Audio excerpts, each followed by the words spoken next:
Hello everyone, welcome to Tej Academy. I am your Pavan Sir and today we have brought NCET 2026 online classes for the Teaching Aptitude part. We will be covering all the units that have been prescribed in the syllabus of NCET 2026. Right? So what we have done, we have divided these units into further parts where we are dealing with specific content and giving you all the important information that is required for you to clear this exam. So let us go. Before we go, I would like to let you all know that we have started the NCET 2026 Tejas batch. This is online course batch where we'll have individualized online sessions where students can join with the teacher and have an interaction, clear their doubts, and special sessions will be taken for them. So please enroll for the Tejas batch to prepare for the BSc B.Ed ITEP syllabus. To let you know, the batch has already started from February 20th and a lot of students have already joined. So don't hold back, please contact us. You can also download our app from Google Play Store. Just type Tej Academy and you can download the app, or you can reach us out to the number that is provided below on each slide. Now let us come to the part 1. In part 1, we are going to cover the ancient education system to what is the current status, right? What we are talking about, the NEP 2020 and other things.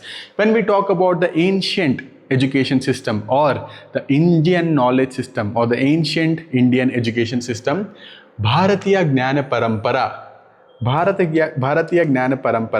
is one of the most important thing. So Bharatiya Gnana Parampara, it talks about two major types of Vidya. One is Paravidya, the second one is Aparavidya. So what is Paravidya? Paravidya is the higher spiritual knowledge where one tries to attain moksha, higher spiritual knowledge focused on self-realization, right? Here, answering the questions like, who am I? What is my purpose on earth? Why have I come here, right? Trying to find the answers for the existential questions, right? What is my purpose, as I discussed? And the main purpose here is the pursuit of moksha. Moksha is not a new term for you. Moksha is liberation, right? Then comes the next one, that is Aparavidya. Aparavidya is more empirical, the one that you have to do, right? It's the secular knowledge. What secular knowledge? Dealing with the material world. It is more skill-based. For example, learning about grammar, learning about astronomy, mathematics, medicine, architecture, culinary, metallurgy, and lots of other things. The problem when we think about our ancient Indian system is we think that, okay, nothing was much taught, there was only gurukulas, people sat under trees and the knowledge was transferred. No. If you look back at our history, you will see temples that have been built with ultimate precision. Even the modern machines cannot imitate what our old temples look like, right? It's very difficult. But if people were able to carve things with such detail, right? Make materials, make the iron pillar in Delhi, right? It's still not corroded or rusted. So something was happening, right? This is what was happening. The Aparavidya was also taking place where people were learning lots of empirical knowledge. Now, one might think that Paravidya is the above one and Aparavidya is something that other people take. No. Paravidya and Aparavidya goes hand in hand, right? A complete education required mastery of material world, that is the Aparavidya, while developing ethical compass, the Paravidya. Ensuring scientific advancement. Without Aparavidya, scientific advancement cannot happen, but was also guided by humanistic values. The reason why the whole world was looking at India in the ancient time was this, our educational background. Moving to the next one. Yes, let us look into the foundations that build this system, the rigorous inquiry, the deep holism that we talk about, right? An individual was a holistic individual in the ancient times. He was able to even have a meaningful conversation and guide you towards life, but also skilled enough to do a lot of other tasks. So We first look into the Vignan and Pramana, right? The reliance on systemic empirical inquiry and rigorous method of proof to understand the natural world. That is what the Vijnana Pramana talks about. The second one is Shastrartha.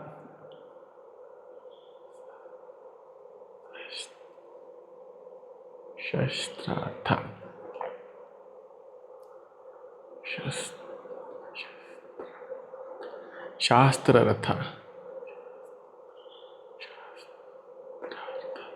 The second one is Shastrartha or Shastrartha. I'm not pronouncing it properly. Okay. The pedagogy of rigorous philosophical debate. Philosophical debates were very common before, and all the ideas were encouraged, right? All the perspectives were encouraged, and lot of discussion used to happen. Students publicly defended these, right? Students used to publicly defend their views, their opinions, their thoughts, right? They used to also listen and value others. Then comes the argument-driven inquiry was also present, was followed in the ancient times. Then there were the kalas. A total of 64 kalas were there, right? What were these kalas? That rejection of academic silos. You cannot focus on learning only about metallurgy. You cannot focus only learning about medicine. You cannot focus only learning about architecture. It was complete rejection of academic silos. Everything was taught together. The 64 kalas. What are these kalas, you might ask?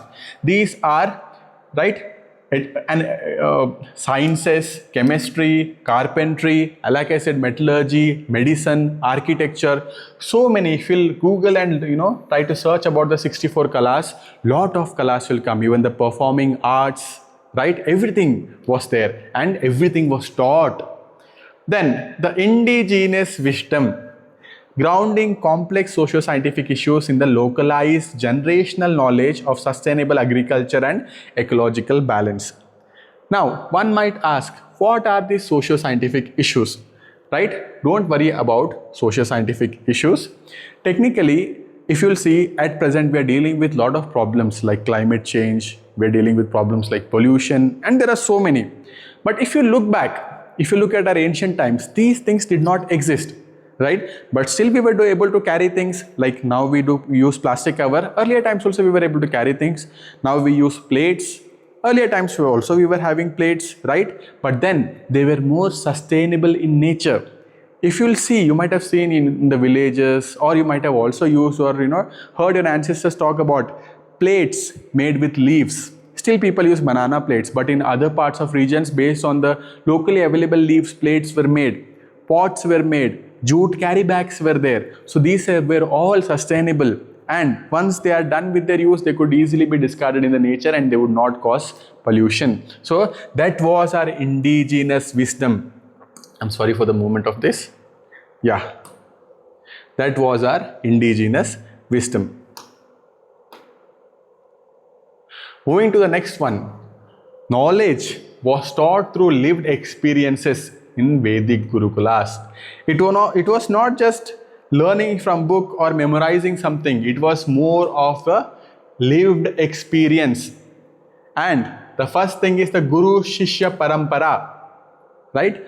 Deep personal, decentralized teacher-student lineages located in natural surroundings. As you can see in the image, a guru used to discuss, debate, question, make the student practice, right? So the Guru Shishya Parampara existed. There was experimental pedagogy going on. In gurukulas, students just did not used to sit there and learn. Where will they eat from then, right? How will they do their daily chores? So students were also engaged in practices like agriculture, animal husbandry, and they also used to do daily chores alongside with the rigorous academic study, right? Why was this done? To foster self-discipline and humility. You cannot just sit in one place, learn, and then expect everything to come to your plate. You have to work for it. You have to grow your own food and eat in your own plate. So that is what was taught in our Vedic gurukulas. Moving on to the next one. As we moved ahead from the ancient systems, we moved to democratizing education through Buddhist viharas. We know that Buddhism came a little later.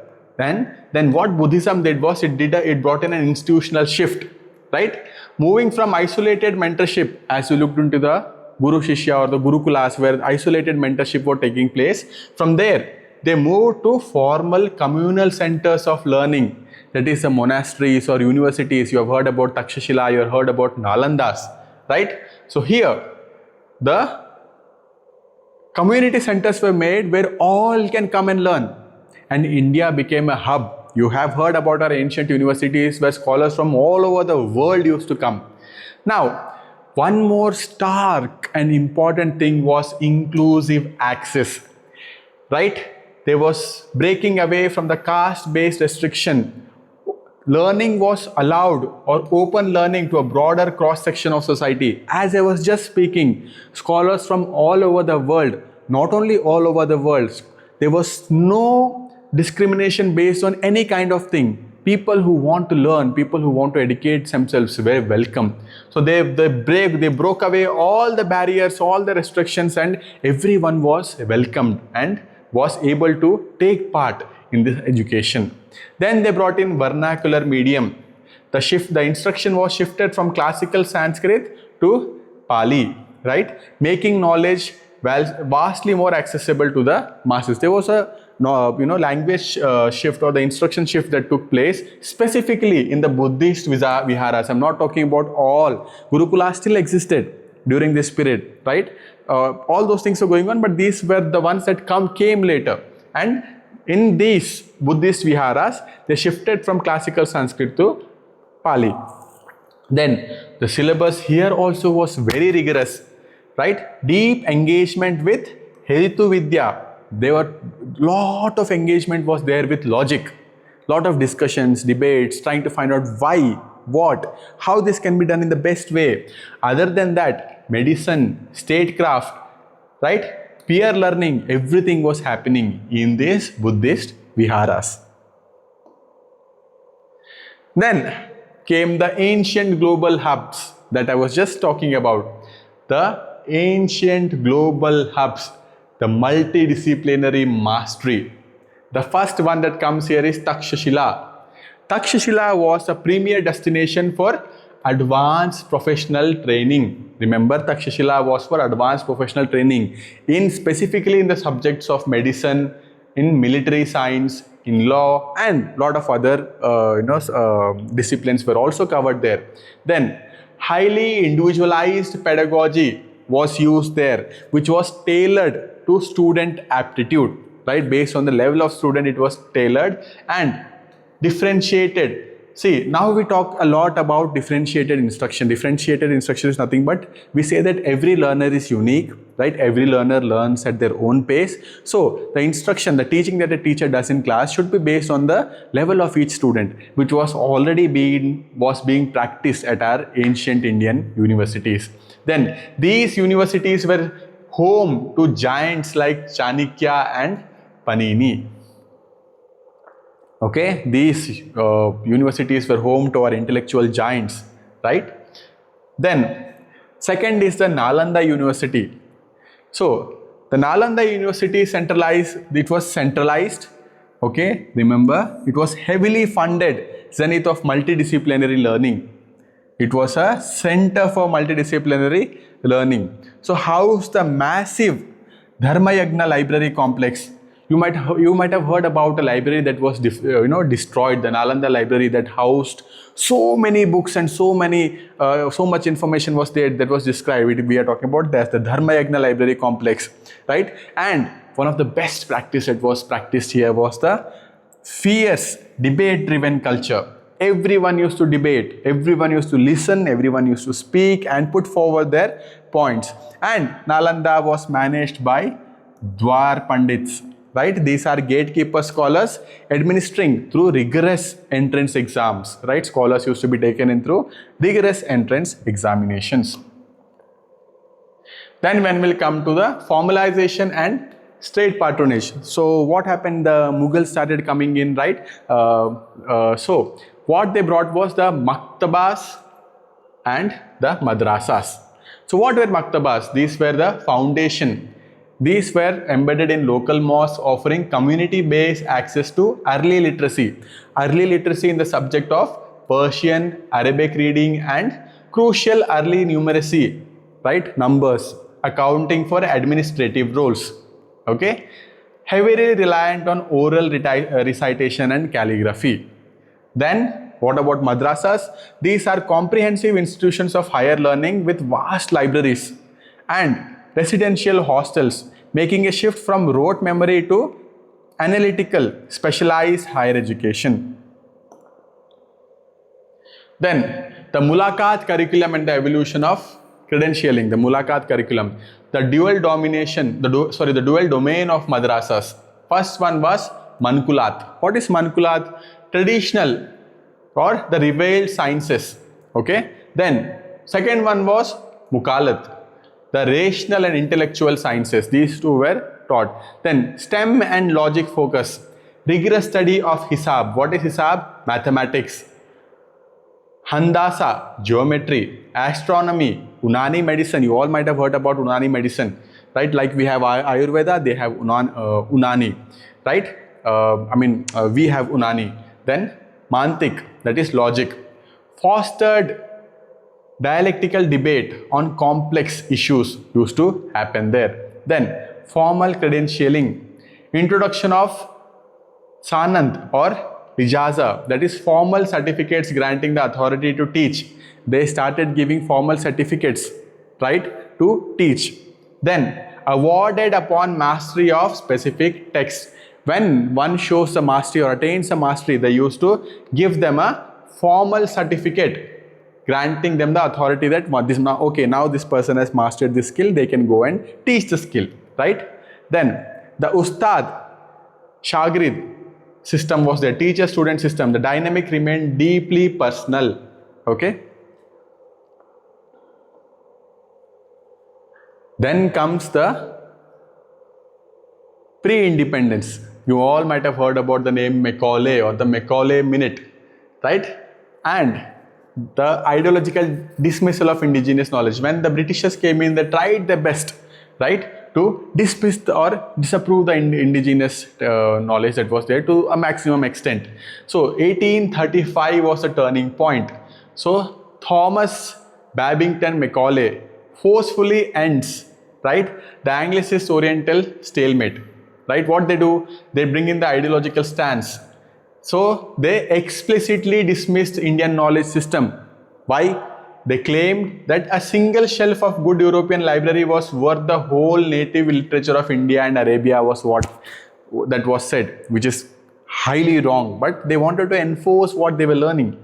Then what they more focused on was administrative utility over inquiry. Our Indian knowledge system was heavily focused on learning through inquiry. What is inquiry, you might ask? Inquiry is nothing but trying to, first of all getting it in front of a problem, facing a problem, and then trying to solve that problem through doing specific things, right? That was inquiry. And what these people did, what the Britishers did was they moved it to administrative utility. Whoever is taking education should be good enough to come and work in an office. That is what they were focusing on. So the goal shifted from holistic development to creating an administrative demographic, right? The goal shifted from holistic development to the person who can sit in an office in front of a table and work. So Indian in blood and color, but English in taste and intellect. So just by appearance, they wanted us to look like Indians, but then when we talk, we write, we do work, they wanted it to be English, right? Then downward filtration theory was used here. What is this downward filtration theory? It is the disastrous policy of exclusively educating a small elite, right? Serving in the classroom from grassroots community to realities and lived environments. This is very important. They started educating only the elites, the children coming from the families of well-to-do, right, or rich people, or socially or very well-known people. Such people were allowed. Then comes the Wood's Dispatch. right? And they started bureaucratization of the classroom, right? You all might have heard about Magna Carta, the 1854 Magna Carta of English education. What it did, it established a massive rigid educational bureaucracy and the Department of Public Instruction. These were the people who brought in the exam system, right? Earlier there was no exam. You need not write an exam and prove that you're good at something. People would look at your skills and they would grant you. But then they brought in the exam system, say that one who clears this exam can only go ahead. A system of grants in aid forced private and indigenous schools to adopt the British syllabus to survive. They forced private and also indigenous systems to adapt to the British syllabus. Then the pedagogical fall also took place. Educators transitioned from independent mentors to government subordinates. Gurus became government workers. That's what happened there. Experiential hands-on learning and logical debate were entirely replaced by text-bound, exam-centric rote learning memorization designed to produce obedient clerks. That's what the Britishers did.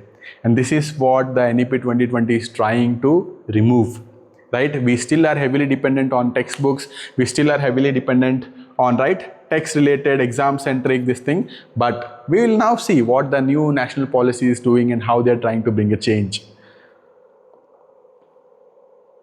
So, decolonizing the mind through Radhakrishnan Commission.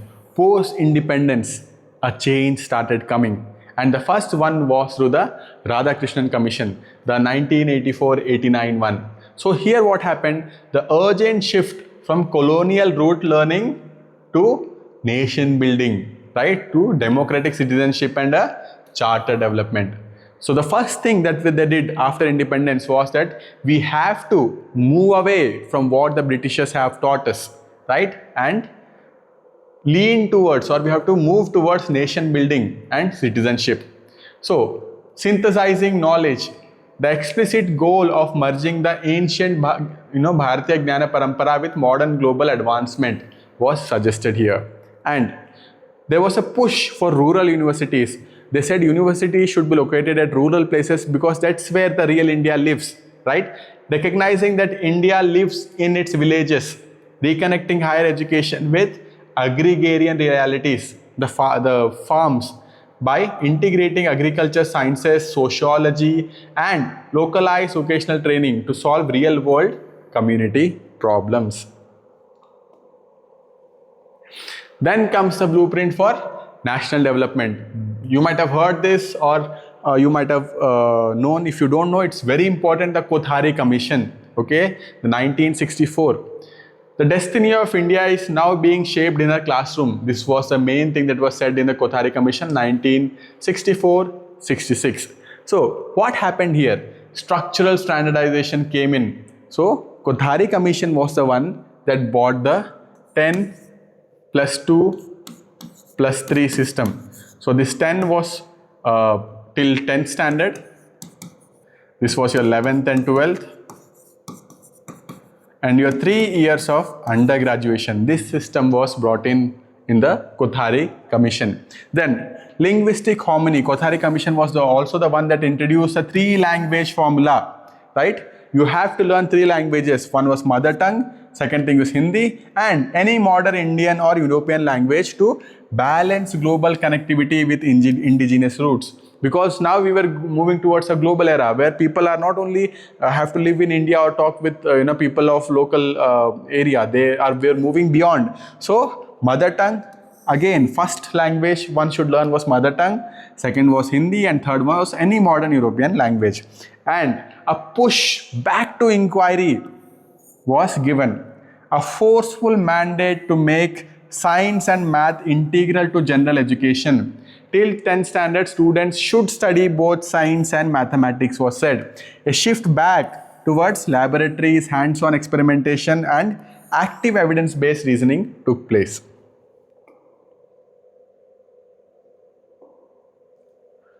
Then came the landmark document, the recent one, that is the National Education Policy 2020.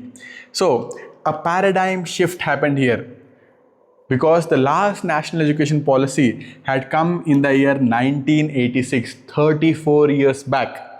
right? And they were saying that our policy needs to align with the 21st century while remaining deeply rooted in the Indian ethos. Okay, so the core mandate of NEP 2020, transforming India into a vibrant global knowledge superpower by making schools and higher education holistic. Right now, if you'll remember what I was discussing in the beginning about holistic education in the gurukula system, and before that, Jnana Parampara and all, it has come back. The words are coming back: holistic, flexible, and fundamentally multidisciplinary.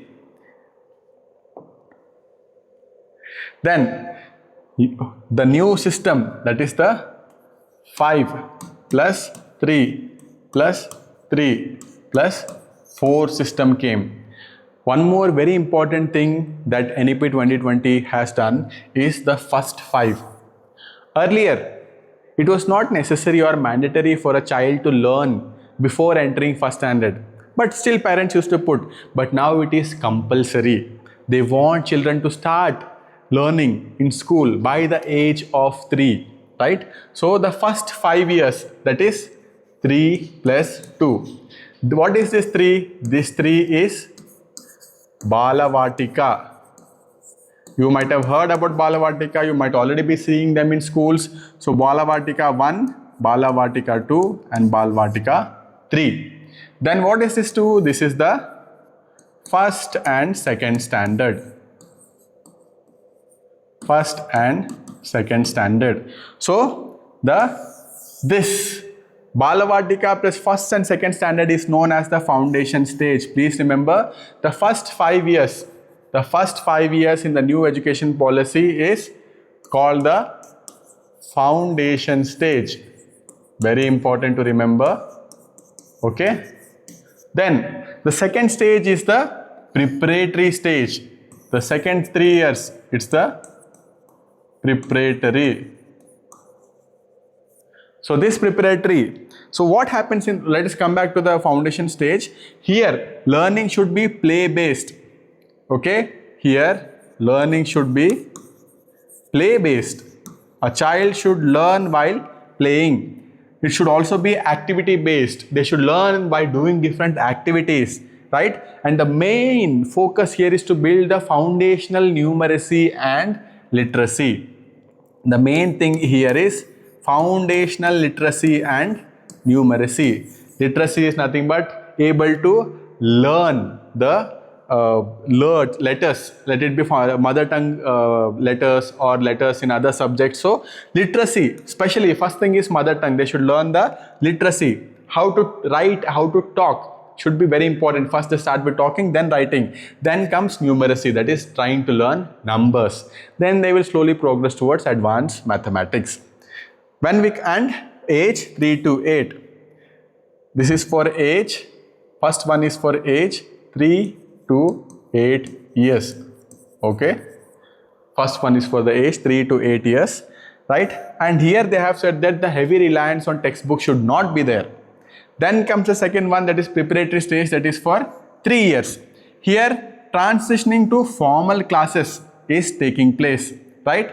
Here one has to learn through interactive pedagogy. It is for the age 8 to 11 years. Okay, that is class, here it is class 3 to class 5. Then we come to the middle stage. Middle stage is for age 11 to 14. And this middle stage is for class 6 to 8 standard. And what is the NEP 2020 saying here? That here introduction of subject teachers comes in. Okay, mathematics, science, social science, English, Hindi comes in. Okay, focus on experiential learning also should take place here. Then comes the secondary, that is the last 4 years.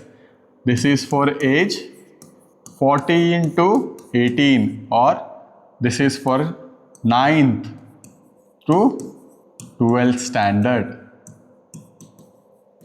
So This is the 5 plus 3 plus 3 plus 4 system proposed in the new system. Kothari Commission was talking about 10 plus 2 plus 3. Here they're talking about 5 plus 3 plus 3 plus 4. So, tailoring the pedagogy to cognitive development. Cognitive is nothing but the intellectual development.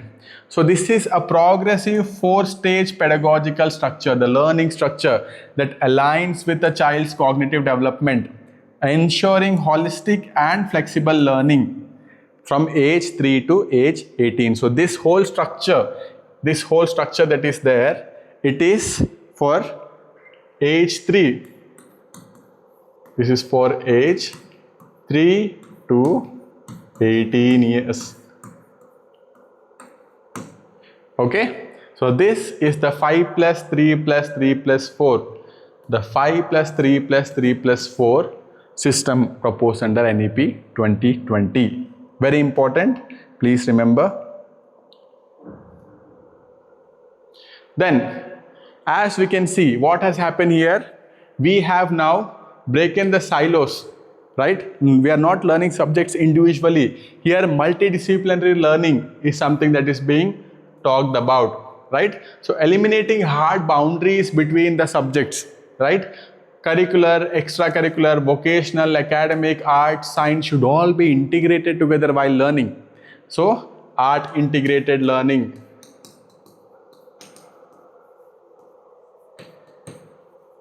So what actually has been talked about is when we learn a particular subject, for example, when we are learning mathematics, we're learning about triangles, right? Rather than just teaching about triangles, right, angles, vertices and all, what is the property of triangles? And where can we find triangles, and how the concept of triangles has been used around us, and how in the ancient times this knowledge has been used, and how it has aided us in, you know, developing or building whatever it is that has happened. And even in, not only in the visual arts, even in performing arts, how different subjects take place. All that has to be integrated is what the NEP 2020 is talking about. Then they are moving into advanced pedagogical practices, right? And the specific goal is to prepare a holistic individual. The specific goal of NEP 2020 is to prepare a holistic individual.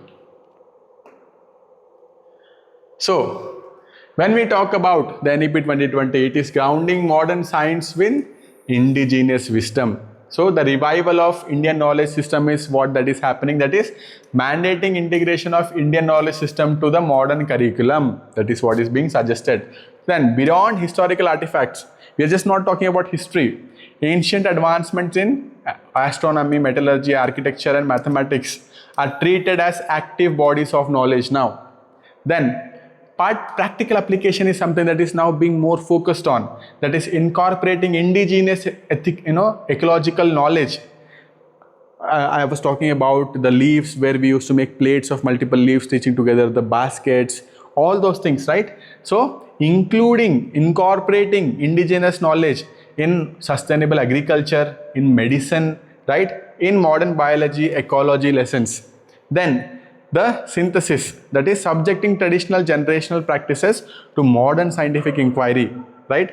With this we can produce globally competent yet deeply connected citizens who are connected to their roots. So, now we are coming back to the full circle. We are going back to our roots while remaining modern. So the structural disruptions of the colonial era have been structurally dismantled. What Macaulay talked about, what Wood's Despatch theory talked about, have been structurally dismantled, removed. We have moved from rote memorization, right, which had replaced the ancient traditions of Shastra, right, and Vignan. We are coming back to this. We are coming back to debate and inquiry. Then the rigid silos of past century learning subjects in separately have been dissolved, and now we are looking at holistic learning of all the subjects. So NEP 2020 is not just a new policy, it is the modern renaissance of Bharatiya Jnana Parampara. Okay, so with this we complete our session on Part 1 of Unit 1, that is, we have covered the ancient education system to the modern one. So please don't forget to subscribe us, and please follow our YouTube channel. You can also join us in WhatsApp and Telegram For that, please contact us on 9071 455 466. So thank you all of you. We'll meet in the next session.